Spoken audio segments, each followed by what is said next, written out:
শব্দটা শুনছেন? শুনছেন আপনারা? এই সরকার আইসা বলছে, এই যে ইউনুস, ইউনুস সাহেব আইসা বলছে, আমাদেরকে কথা দিচ্ছে, আমরা ডেকে আনছিলাম যে আসেন, আইসা দেশের দায়িত্ব নেন। অনেক তো অনেক কিছু নিজের জন্য করলেন, এবার দেশের জন্য করেন। উনি আসছেন, আমরা খুশি। আসার পর উনি কি বলছেন? যে আমি সংস্কার করব। সংস্কার করবো মানে হচ্ছে পুলিশ যেভাবে, হ্যাঁ, সংস্কার মানে হচ্ছে সোজা বাংলা ভাষায় পরিবর্তন করবে, সমস্ত সিস্টেম পরিবর্তন করবে। আমলাদের পরিবর্তন করবে, পুলিশদের পরিবর্তন করবে, সংবিধান পরিবর্তন করবে, আইন পরিবর্তন করবে, অর্থনীতি পরিবর্তন করবে, যা যা সিস্টেম খারাপ ছিল সব পরিবর্তন করবে। আমরা বলছি ওকে করে। কিন্তু এখন এই 1 বছর পরে এসে দেখা যাচ্ছে বিভিন্ন বড় বড় রাজনৈতিক দলের চাপে ইউনূস সাহেব কুপোকাত হয়ে গেছে। উনি ওনার অবস্থায় যে ছেড়ে দিয়ে মা কাইন্দা পাচ্ছে, কখন উনি একটা ইলেকশন দিয়া দৌড় দিয়ে যাবে গা, উনি এই আশায় আছে। এখন আমরা কি ইলেকশনের বিরোধী? ইলেকশন হইতে হবে না? নির্বাচন হইতে হবে না? হবে। কিন্তু নির্বাচনের মধ্য দিয়ে যারা ক্ষমতায় আসবে, এরা যে আগের মতো হবে না, এটার একটা গ্যারান্টি আমরা চাইতে পারি না? আমরাই তো ভোট দিব। তাহলে আমরা ভোট দিলে আমাদের তো এইটুকু আপনি নিশ্চয়তা দিবেন যে আগের মতো আর চলবে না। আমি এবার সেবা করবো আপনাদের। আমরা যদি এই নিশ্চয়তার জন্য সংস্কার করতে হবে নির্বাচনের আগে। এই নিশ্চয়তা মানে নির্বাচনের আগে আপনাকে সংবিধান বদলাইতে হবে। কিন্তু এখন ওই 90 সালে একবার এরকম হয়েছিল, তখন এরশাদের পতন ঘটে। মনে আছে আপনাদের? এরশাদ তো 8 বছর 10 বছর ক্ষমতায় ছিল। ক্ষমতার পরে এরশাদের যখন পতন ঘটে, তখন শাহাবুদ্দিন সাহেব আসছিল ক্ষমতায় 3 মাসের জন্য। শাহাবুদ্দিন সাহেব আইসা এরকম অনেকগুলো ভালো ভালো কথা, এই করবো সেই করবো, অনেকগুলো কথা লেখা পরের সরকারের কাছে দিয়ে গেছিল। কিন্তু ওই সরকার একটাও বাস্তবায়ন করে নাই, ফলে আমরা বিশ্বাস করি না। পরে পরে যে নির্বাচিত সরকার আসবে, তার কাছে যদি আমরা সংস্কারটা দিয়ে যাই, এটার মানে হচ্ছে আমরা শিয়ালের কাছে মুরগি বাগা দিচ্ছি। এটা দেওয়া যাবে না। সংস্কার কে করবে? ইউনূস সাহেবই করবে। ইউনূস সাহেবকে সংস্কার করে যাইতে হবে।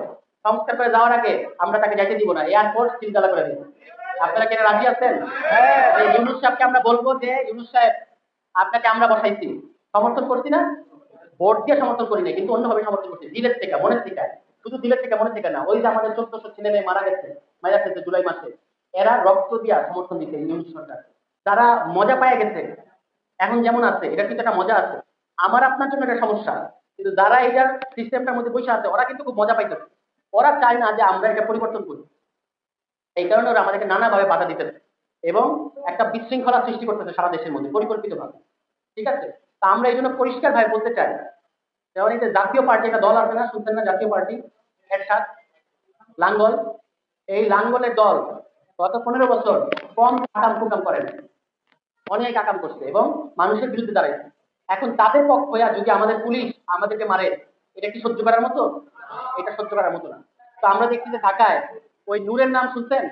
নূর, নুরুল হক নূর, বিপি নূর বিপি হচ্ছিল যে এই এই বিপি রে, সে একটা রাজনৈতিক দলের নেতা, তারে যেভাবে বেদরক পিঠাইছে, তার হইয়া ওই পরাজিত শক্তির পক্ষ হয়ে।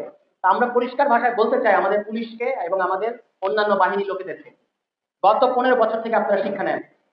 জুলাই মাসে হেলিকপ্টার থেকে গুলি করছে, ডান থেকে গুলি করছে, বাম থেকে গুলি করছে, নিচ থেকে গুলি করছে, চতুর্দিক থেকে গুলি করছে, শেষ পর্যন্ত পার পাইছে?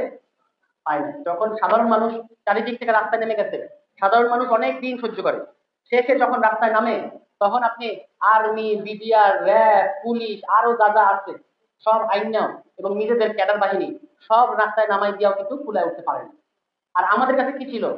আপনার কাছে কি ছিল? গত জুলাই মাসে কিচ্ছু ছিল না। খালি নিজের জীবনটা হাতে নিয়ে রাস্তায় নেমে গেছি যে আমরা তো অলরেডি শহীদ, শহীদ হয়ে গেছি আমরা। কিন্তু শহীদ হয়ে বেঁচে আছি, আমাদের কিছু ভাই শহীদ হয়ে পরপারে চলে গেছে, আর আমরা বেঁচে আছি। আমরা এই শহীদেরা কোনোদিন বাংলাদেশ বিরোধী কোনো রাজনৈতিক দল কিংবা কোনো গোষ্ঠীকে রাজনীতিতে আনতে দেব না। যে বাংলাদেশ কিন্তু মিশন না, বাংলাদেশ মিশন না, সুতরাং বাংলাদেশকে মিশন বানানোর চেষ্টা করবেন না। যারা এই চেষ্টা করছেন তাদেরকে হুঁশিয়ার হয়ে যাইতে হবে। আমরা বাংলাদেশে একটা গণতান্ত্রিক সংস্কার চাই এবং এই সংস্কারের পরে নির্বাচন চাই। কিন্তু নির্বাচন বানচালের যে কোনো ধরনের প্রচেষ্টাকে আমরা শক্ত হাতে প্রতিহত করবো। আমরা ভোট দিতে চাই, কিন্তু ভোটের পাশাপাশি আমরা আমাদের অধিকারটাও চাই। এবং এই নির্বাচন কমিশন, আগামী নির্বাচনের আগে এই নির্বাচন কমিশনকে পুনর্গঠন করতে হবে। এই নির্বাচন কমিশনের অধীনে কোনো সুষ্ঠু নির্বাচন হবে না।